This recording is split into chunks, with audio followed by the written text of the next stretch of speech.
Nous venons de créer des ouvertures. Maintenant, nous allons aller chercher dans les bibliothèques une porte et une fenêtre et les positionner au bon endroit. On va dans le menu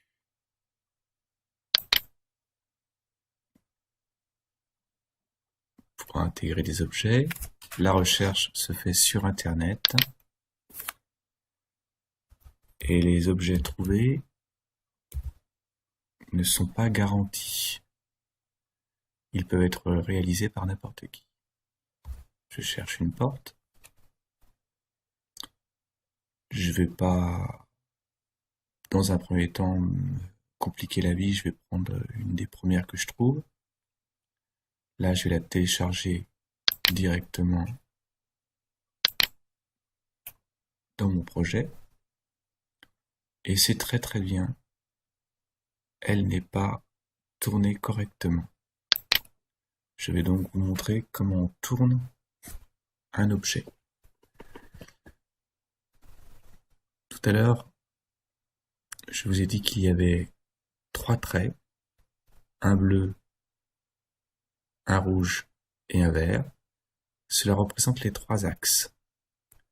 Là, je souhaite tourner ma porte pour pouvoir la positionner dans l'encadrement. Je vais me placer en vue de dessus.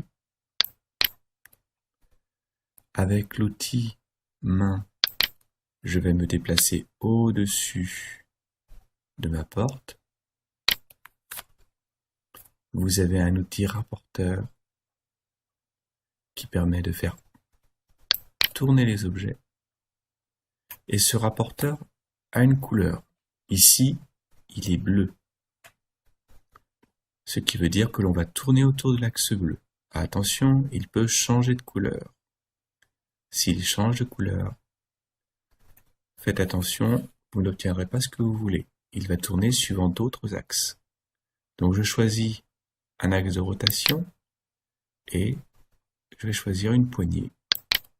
Et je vais choisir dans quel sens je tourne. Si je le souhaite, je peux inscrire directement l'angle qui va s'inscrire en bas à droite. Là, ce n'est pas nécessaire. Donc voilà, j'ai tourné l'objet.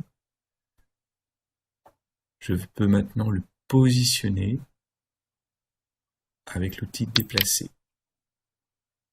Je n'ai pas besoin de me mettre sur l'objet. Il est sélectionné. Je peux me mettre à côté et positionner ma fenêtre. Ma porte, pardon. Qui, on le voit, n'est pas la bonne taille. Donc le prochain travail consistera à modifier la taille d'un objet.